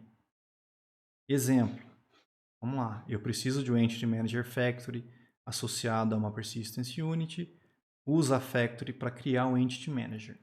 Beleza. Com esse Entity Manager Factory, com esse Entity Manager, eu posso criar uma query. E aí eu falo para ele o que eu quero que essa query execute. Aqui eu coloquei from cliente. Você fala, mas from cliente não é a mesma coisa lá no SQL? Faz lá um select asterisco from cliente? É mais ou menos, é parecido, mas não é SQL. Aqui o cliente, se você olhar, não sei se dá para enxergar, está com C maiúsculo. Esse from cliente é na classe. Não é na tabela cliente, que a gente chamou de C com C minúsculo. Aqui é um select, vamos pensar assim, eu estou usando o JPQL em cima das classes. Então aqui é from classe cliente. Esse cliente.class é para me avisar o que essa query vai me retornar. Olha, vai te devolver clientes. Então eu ponho aqui cliente.class. E aí eu pego o resultado, getResultList. Ou seja, ele executa essa query e me devolve uma lista. Ele já sabe o tipo da resposta, porque eu falei que é uma lista de cliente. Então eu já posso jogar direto aqui, por exemplo, num list de cliente. Eu chamei de clientes. Buscou todos os clientes para mim. E aí eu faço o que eu quiser. Nesse exemplo eu estou jogando na tela, ó, todos os clientes. E aí fechou o Entity Manager e o Entity Manager Factory. A gente vai ver JPQL, tem todo um material só sobre JPQL depois. Aqui é só para você ver como é que você faria para buscar todos. Esse create query que a gente está usando aqui, ó, ele cria para você um type de query, ou seja, uma query tipada. Ela é capaz de retornar os objetos do tipo especificado sem necessidade de fazer um cast. É porque tem um outro tipo de query que não é tipada, onde eu não falo o tipo. Só que aí quando eu pego um resultado, eu tenho que fazer um cast, porque ele vai me devolver uma lista de object. Teria que fazer uma conversão. Quando a gente usa um type de query, eu não preciso, ele já sabe o tipo. Tá? Então, type de query, ele já sabe o tipo, não tem que fazer cast. O getResultList executa essa query. Então, quando eu chamei aqui getResultList, é em cima da type de query que isso aqui me criou. O from cliente não é SQL, é uma consulta JPQL na classe de tipo cliente, algo como me traga os objetos da classe cliente. A mesma consulta eu podia ter quebrado em duas linhas. Eu podia ter colocado, olha, Entity Manager, cria uma query para mim. Aqui a query eu mudei, eu botei ó, from cliente, where sex igual a m. Você fala, mas você está de sacanagem comigo, professor, isso aqui é SQL. É muito parecido, cara. Quando eles fizeram o JPQL, lógico que eles seguiram mais ou menos a ideia do SQL. porque as pessoas já iam estar acostumadas com isso. Mas aqui não é SQL, aqui é JPQL, ó. É from classe cliente, aonde o atributo sexo é igual a M. O tipo é cliente.class. Eu estou guardando isso nessa referência carry do tipo type de carry de cliente. Tá? Então, esse create carry cria uma type de carry. Uma vez que eu tenho a type de carry aqui dentro, aí eu posso chamar o getResultList nela e pegar uma lista de clientes. Então aqui está separado em duas linhas e aqui o cara fez de uma vez só. Criou a type de carry e já rodou o getResultList.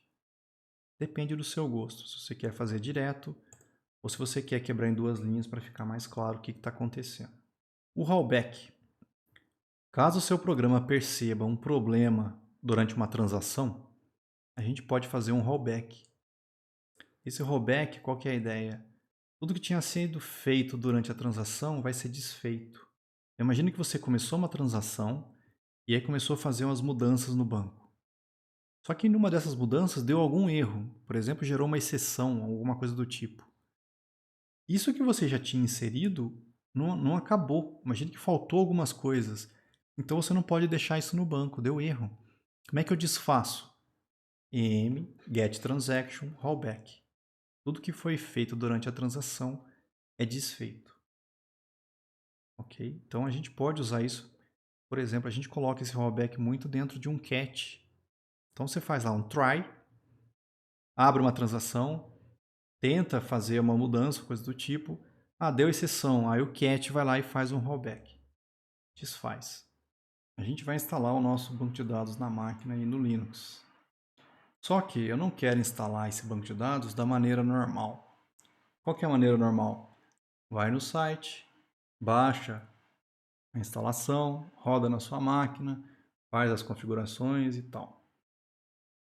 Principalmente porque, normalmente, quando você faz esse tipo de instalação, o banco de dados fica rodando. Você ligou a sua máquina, o banco de dados vai estar rodando. Dá para mudar isso, tá? Mas é chato, dá trabalho você ir lá, baixar a instalação. Tem banco de dados que é um saco de instalar, tem que configurar um monte de coisa. Então, ao invés de fazer isso, a gente vai estar usando um container do Docker.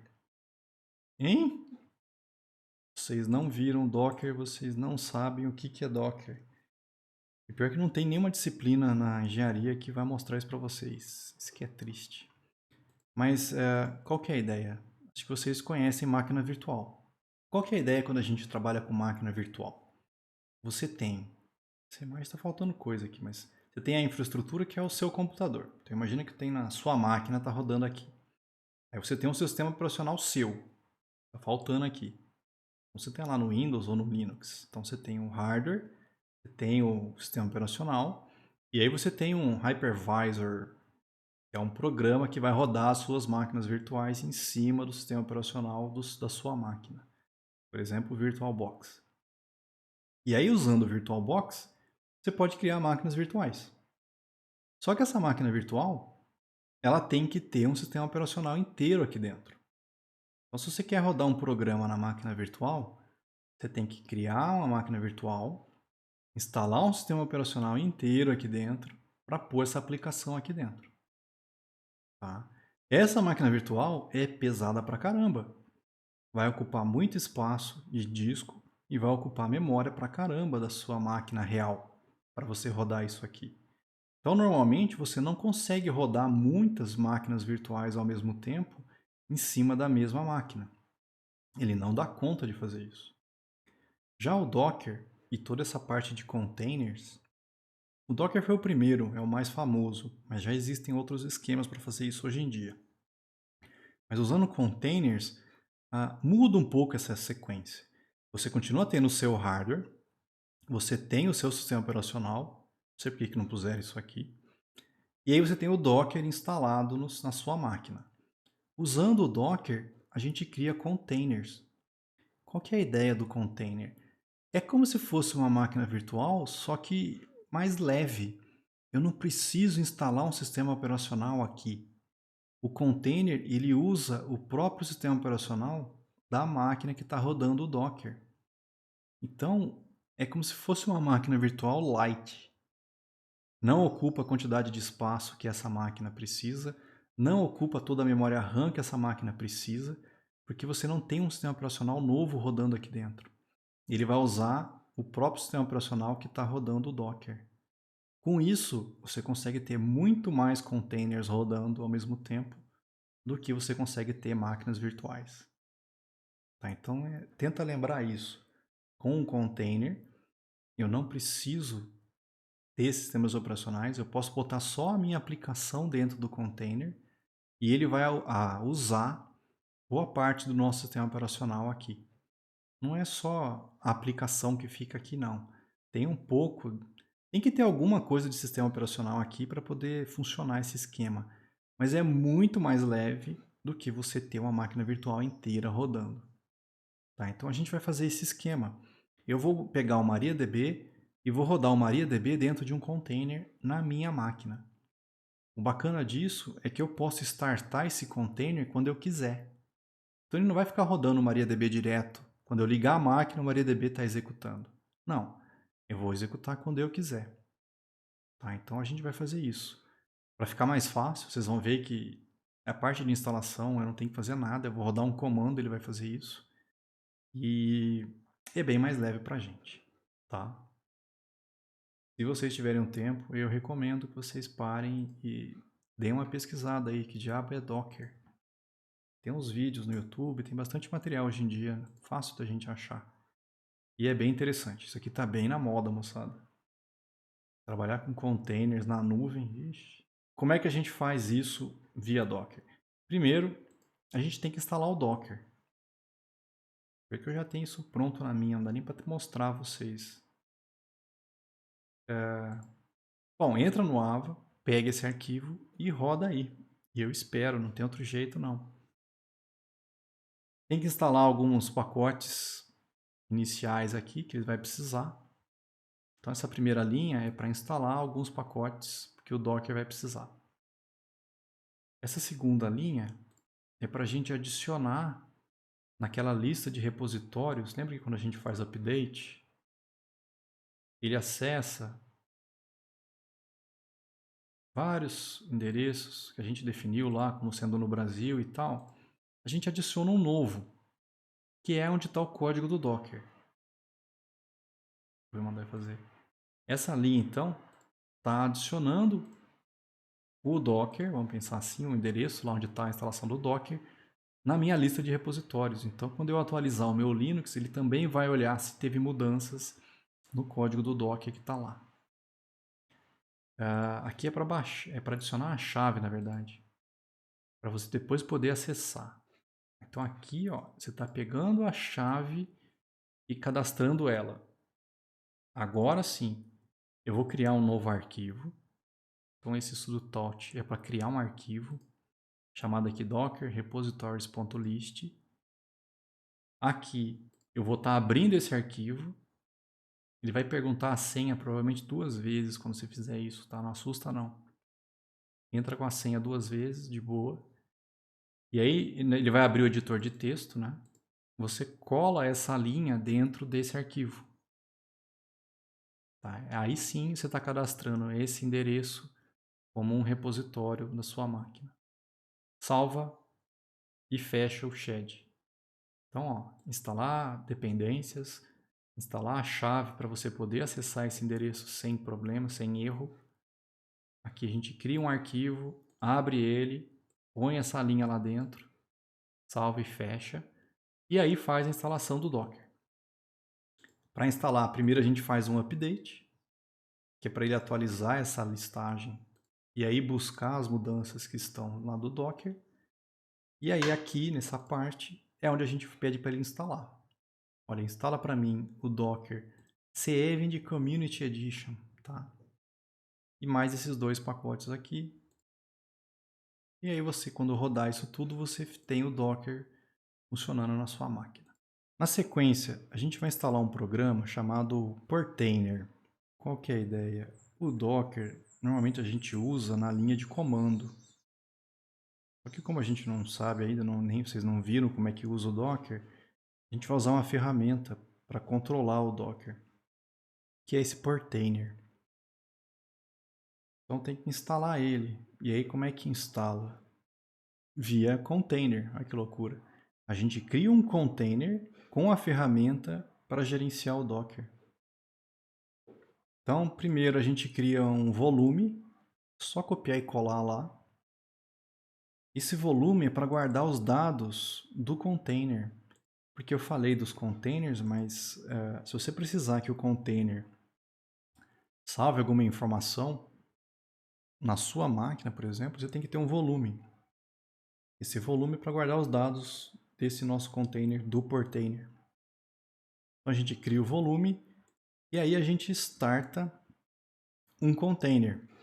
Aqui eu estou pedindo para o Docker rodar, -d é porque eu quero que ele rode em segundo plano, -p é porque eu quero que ele associe essa porta da minha máquina com essa porta do container, essa porta da minha máquina com essa porta do container. Eu quero que ele restarte sempre, ou seja, se por algum motivo o container tiver algum problema e fechar, eu quero que ele reinicie automático para mim. Isso também vai fazer com que quando o Docker rodar, ele também inicie. Então, quando você abrir a sua máquina, o Portainer já vai estar executando. O nome do container é Portainer. O "-v" é para falar para ele que eu quero um volume. Isso aqui eu não vou nem explicar para vocês, que isso aqui é uma viagem.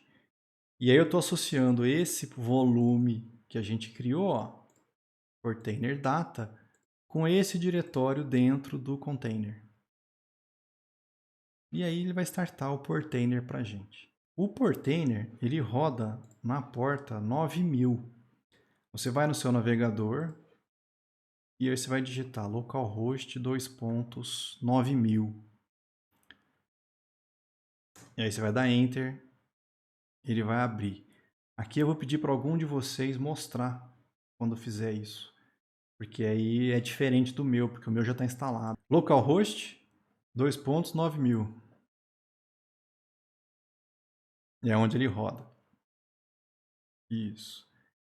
Aí ele percebeu que é a primeira vez. O username você vai deixar admin. Na senha, você põe de 1 a 8. 7, 8. Vai lá. Confirmação também. 1, 2, 3, 4, 5, 6, 7, 8. Eu tô pondo de 1 a 8 para vocês não esquecer, moçada. E aí cria o usuário. Aí você vai escolher Docker do lado esquerdo. E manda conectar. Então, ó. Isso. Você pegou o lado esquerdo, Docker, e aí clica em conectar. Isso. Aí, para nessa tela aí que eu já vou chegar aí. Então, quando você abrir o Portainer, no meu caso aqui eu vou entrar com admin, 1, 2, 3, 4, 5, 6, 7, 8. Ele vai cair nessa tela aqui, ó. Aqui está avisando que já saiu a versão 2.0, que é o que a gente está usando. Pode fechar essa janela aí de cima. Aqui, ó, é onde ele está te mostrando, olha, o que tem nesse nosso Docker rodando aqui. Você pode clicar nessa área aqui, que ele vai abrir essa parte para a gente do dashboard. E aqui a gente consegue ver as imagens que o Docker baixou, os volumes que ele já criou, os containers que ele já tem. Tá? Então, é a mesma coisa. Se você clicar aqui em containers, é a mesma coisa que você vir aqui e selecionar containers. Então, no caso de vocês devem ter o Portainer aparecendo aqui. Então, o Portainer, ele é um container que está rodando, certo? Se você for lá em imagens, vocês vão ver que vocês devem ter uma imagem, que é essa imagem do Portainer, de 195 MB. Então, uma imagem de 195 MB, ele criou um container. Compara isso com instalar uma máquina virtual. Tá? 195 MB de espaço. você tem um container rodando a sua aplicação. Essa é a vantagem de trabalhar com containers. A gente vai fazer a mesma coisa, só que agora com o MariaDB. Vamos criar esse shortcut, não é necessário, tá? Eu vou fazer aqui porque ele falou que está dando erro, de repente está errado mesmo. Mas se você abrir o navegador localhost 9000, o portainer vai estar rodando aqui. Sempre vai estar rodando porque nós pedimos para ele inicializar sempre. Ok? Então ele já está sempre rodando na porta 9000 para você. Vamos criar um inicializador aqui. Botão direito do mouse, vamos criar um novo launcher. Então, vai lá no seu desktop, botão direito, a new launcher here. É isso que está lá. É isso. No nome, eu vou pôr portainer. No comando, eu vou pôr isso aqui. Então, ó, portainer. Então, eu colei. Aí ele fala o seguinte, no ícone, ele pede para usar essa URL aqui. Por quê? O ícone padrão é esse foguetinho maluco. Você vai clicar nele, cola a URL aqui, dá Enter, ele vai achar, ó. Aí você seleciona o símbolo do Google, seleciona e dá OK.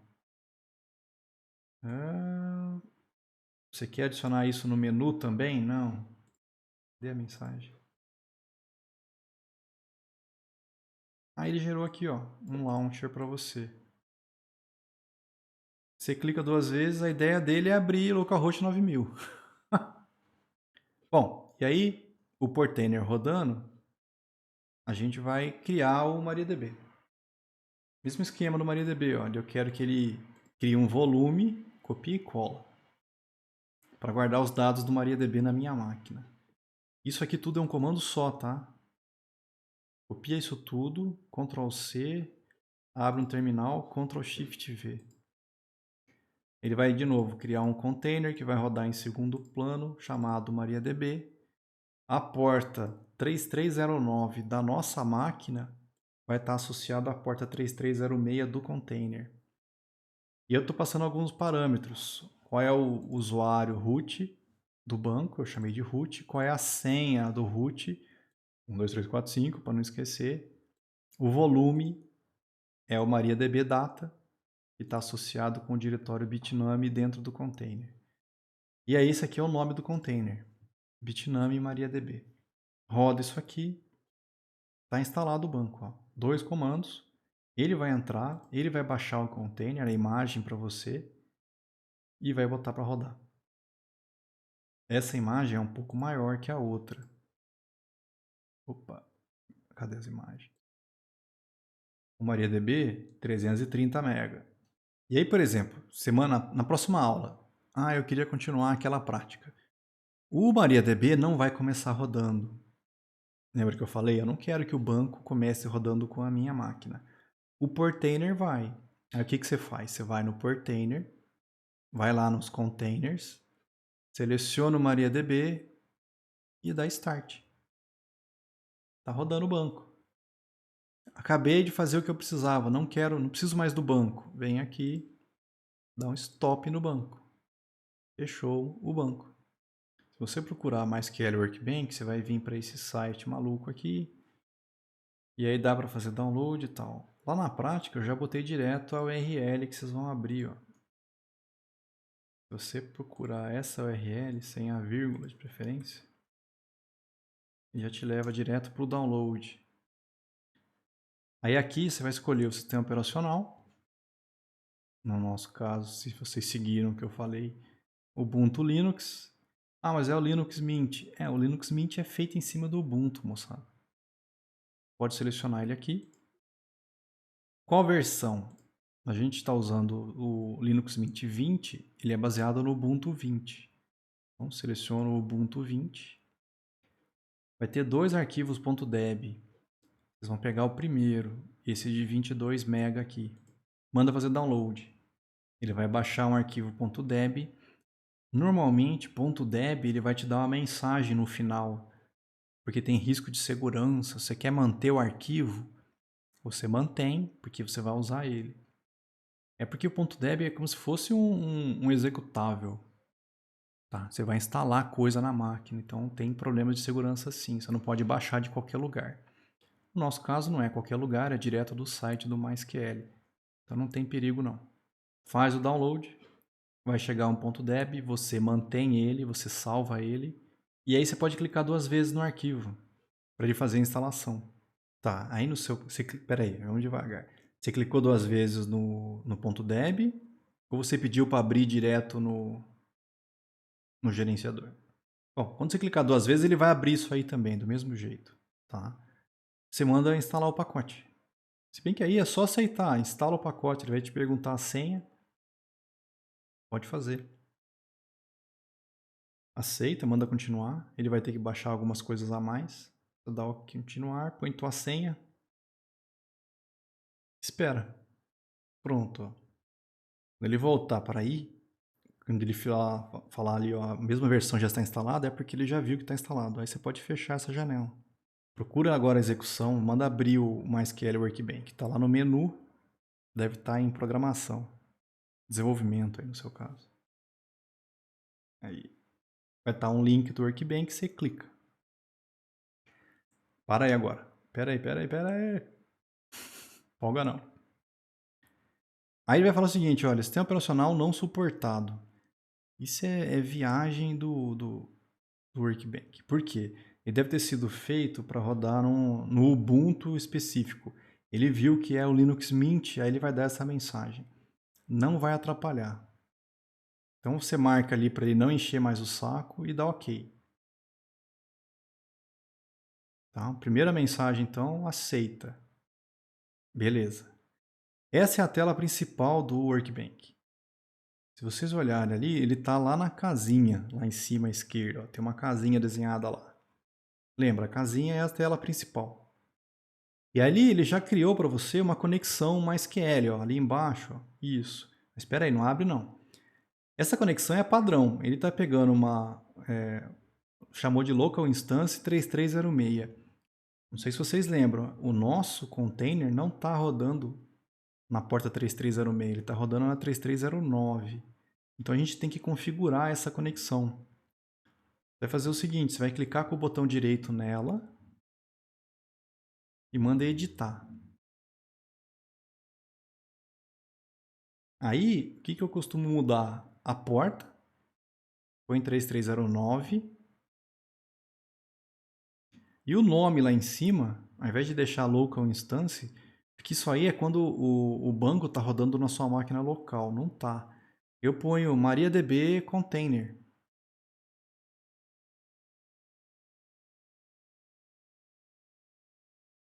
Tem qualquer coisa aí para você lembrar. Que esse é o MariaDB que está rodando no container. E aí, fecha. Não, close lá embaixo. E aí você pode clicar 2 vezes para ele abrir a conexão. Ele vai te pedir a senha. Você põe a tua senha e manda salvar para ele não pedir mais. Aí, parou. Isso, agora você acertou a senha, cara. Uma mensagem de warning, por quê? Ele viu que o banco não é o MySQL, ele viu que o banco é o MariaDB. Mas pode mandar continuar assim mesmo, ele vai parar de encher o saco. Ok. Dá um close. Agora você pode abrir que ele vai... Aí, você manda ele não avisar de novo e continuar. Pronto.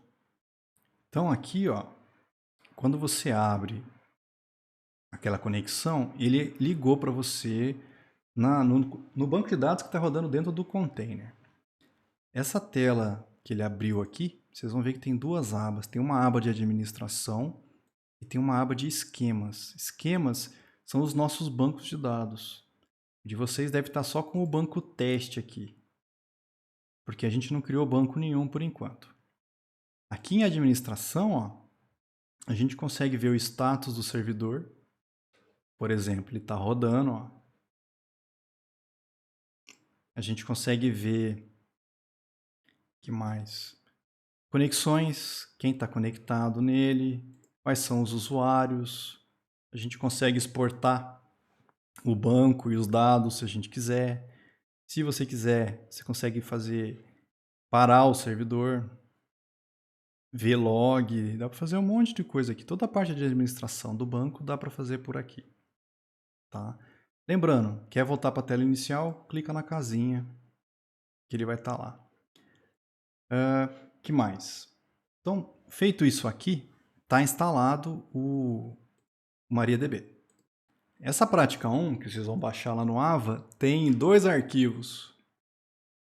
Tem um ADT, que é o documento da prática, que a gente vai estar seguindo, e tem um arquivo do MySQL Workbench, MWB. E esse arquivo MWB, se você clicar nele 2 vezes,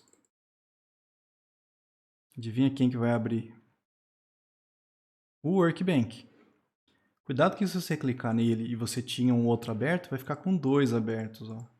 Pode fechar o outro, deixa só esse que você clicou 2 vezes aí. Esse arquivo é um modelo de um banco de dados. Tá? Então, esse arquivo, quando você clicar nele, ele vai abrir isso aqui para você. Então, você está olhando um diagrama, entidade e relacionamento. Para voltar para a casinha, lembra, casinha tela inicial. Tá? Esse banco nosso só tem uma tabela, que é a tabela cliente. Vai ter código, nome, idade, sexo, profissão. Então, isso aqui é o modelo desse banco. Se você clicar 2 vezes na tabela, você consegue ver algumas informações dela aqui embaixo. Ó. Então, ó, o nome dela, as colunas, os índices, as chaves estrangeiras, tudo você consegue ver aqui. Lá em colunas, você vai perceber o seguinte, ó. A coluna código, ela é um big int, PK é porque primary key, NN é not null, AI é porque eu quero que ele seja autoincremento. Eu quero que o MariaDB faça o autoincremento para mim do código quando eu estiver inserindo novos clientes no banco. Por isso que está marcado os 3. Tá? Aqui do lado do diagrama, vocês vão ver que tem uma outra aba do MySQL Model. Então aqui você tem, por exemplo, ó, essas 2 abas é porque abriu aquele arquivo. Tá? Você tem o diagrama e aí você tem o modelo com informações a respeito daquele diagrama lá, daquele arquivo. Aqui você tem os diagramas que estão nesse arquivo. Esse diagrama que está aqui é justamente esse que a gente está vendo do lado direito aí nessa aba aqui. Ok? O que mais tem aqui? Esse teste JPA é o nome do banco que eu vou criar. Se você clicar 2 vezes aqui, ó, a gente consegue ver algumas informações, como o nome do banco, conjunto de caracteres, o collation. Tá? Então lembra, o nome que está escrito aqui é o nome do banco aonde está essa tabela cliente. É o nome que está aparecendo aqui. O que é interessante dessa ferramenta? Primeiro que ela facilita fazer o desenho desses diagramas. Tem todos os ícones aqui. Quer botar uma nova tabela? Clica lá, você tem uma tabela nova. Clica 2 vezes nela, consegue mudar o nome, você consegue botar colunas. Então é fácil fazer um diagrama aqui. Essa é a primeira coisa. Segunda facilidade. A partir do diagrama, ele gera o banco para você. Ele manda isso aqui acontecer no MariaDB. Ele gera o SQL. Você não precisa fazer um insert table cliente blá blá blá na unha. A partir do diagrama ele faz isso. Como é que a gente faz isso? Vocês vão vir aqui nesse menu Database e vão pedir para fazer um Forward Engineer. Uma engenharia avante, engenharia para frente aqui. Ou seja, a partir do diagrama gera o banco. Então, Database, Forward Engineer. Ele vai mostrar aonde você vai conectar, é no MariaDB do container, na porta 3309, Next. Se você quer fazer alguma configuração diferente, você pode marcar algumas coisas aqui. Eu nunca mudo, Next. Ele vai te mostrar o que ele vai fazer, no caso ele vai ter uma tabela só, então é um objeto só. Não precisa mudar nada aqui, Next. Aí ele vai te mostrar o SQL que ele vai usar. A partir daquele diagrama, ele gera esse SQL para você, ó. Tá lá, ó. Vai criar um esquema se não existir, ele vai criar o banco. Aí ele manda usar o banco. Aí ele manda criar uma tabela chamada cliente, com aqueles campos que você definiu, inclusive a chave primária e o autoincremento lá. Se você quiser salvar o SQL por algum motivo, você pode salvar ele ou copiar para o clipboard. Não tem nada para arrumar aqui. Next. Tá feito, ó.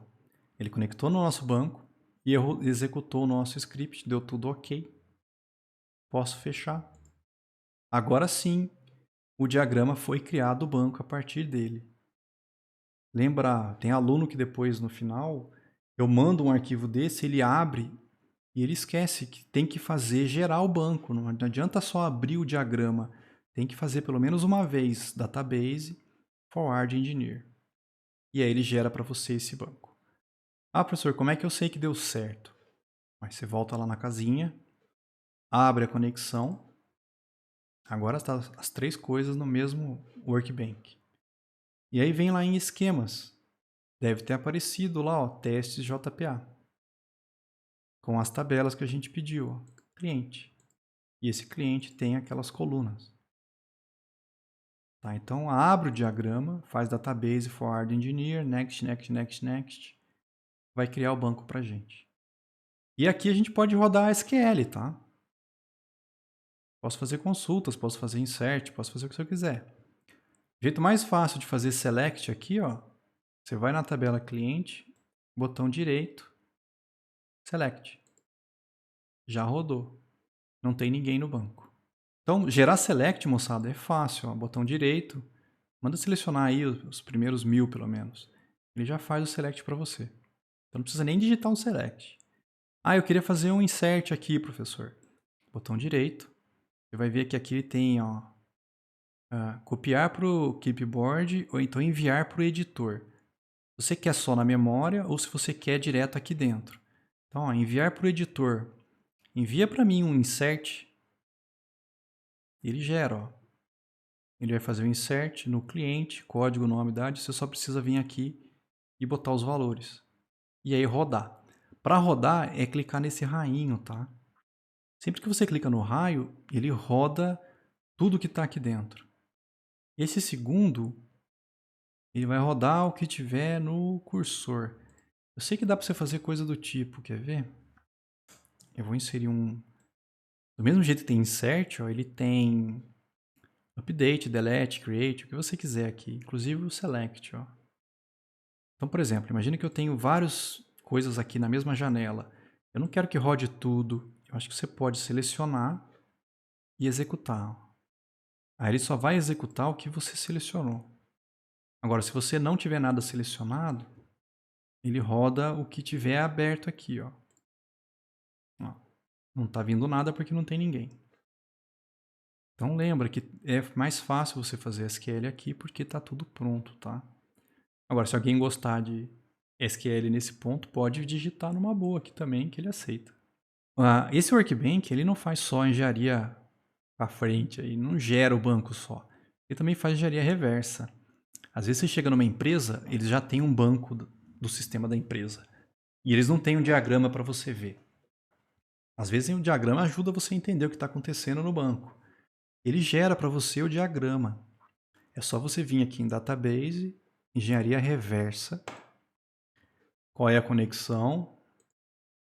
Ele conectou, buscou uma lista e ele te traz uma lista com os bancos. Você escolhe, não, eu quero esse banco aqui. Next, next. Não, ele vai fazer o import, executa para mim. Fecha. Ó, isso é o que ele gerou. É como se ele tivesse gerado um novo diagrama. Ó, volta aqui. Ó. Ele gerou esse diagrama para mim com o conteúdo que ele achou do banco. Então, essa ferramenta não é só para desenhar os diagramas e depois gerar o banco e rodar SQL. Essa parte de engenharia reversa também é muito útil para a gente. Tá? Se tivesse um monte de tabela no banco, ele ia trazer, inclusive, com os relacionamentos para você. E isso te ajuda depois a entender o sistema. É obrigatório? Não. Tem gente que conecta no banco via linha de comando lá no terminal e faz tudo por aqui, cara. Digita tudo os SQL e... Não, tem gente que gosta. E eu não gosto. O foco da disciplina não é banco de dados. O foco da disciplina a gente usa o banco de dados. Então, o que eu conseguir facilitar para a gente aqui, a gente vai fazer.